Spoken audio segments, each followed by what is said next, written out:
Les routes de la soie. L'histoire du cœur du monde. De Peter Frankopan.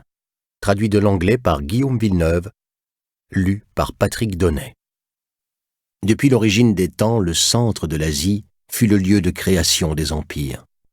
Les plaines alluviales de Mésopotamie, alimentées par le Tigre et l'Euphrate, ont fourni la base de la civilisation elle-même, car c'est dans cette région que se sont formées les premières villes et cités. L'agriculture systématique s'est développée en Mésopotamie et dans tout le croissant fertile, bande de terres très productives aux riches ressources en eau qui s'étend du golfe Persique au littoral de la Méditerranée.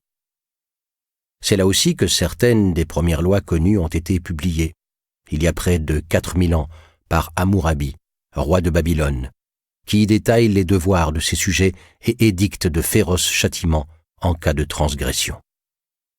De tous les royaumes et empires nés dans ce berceau, le plus grand fut celui des Perses.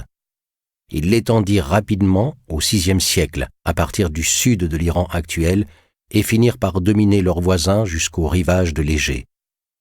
Ils conquirent l'Égypte et s'étendirent vers l'est jusqu'à l'Himalaya. S'il faut en croire l'historien grec Hérodote, ils devaient beaucoup de leur succès à leur ouverture d'esprit. Les Perses sont très enclins à adopter les coutumes étrangères, écrit-il. Ils étaient prêts à abandonner leurs propres vêtements quand ceux de l'ennemi vaincu leur paraissaient supérieurs, ce qui les incita à copier les Mèdes comme les Égyptiens. Cette disposition à adopter de nouvelles pratiques ou idées fut un facteur décisif permettant aux Perses d'édifier un système administratif qui facilita la bonne marche d'un empire constitué de maints peuples différents. Une bureaucratie très qualifiée gérait efficacement le quotidien de l'État, enregistrait tout, depuis les paiements versés aux ouvriers de la maison royale jusqu'aux autorisations en quantité et qualité des denrées achetées et vendues sur les marchés. Elle se chargeait aussi de l'entretien du réseau routier maillant l'Empire, lequel faisait l'envie du monde antique. Ces routes, reliant le littoral de l'Asie mineure à Babylone, Suse et Persépolis, permettait de parcourir plus de 2500 kilomètres en une semaine.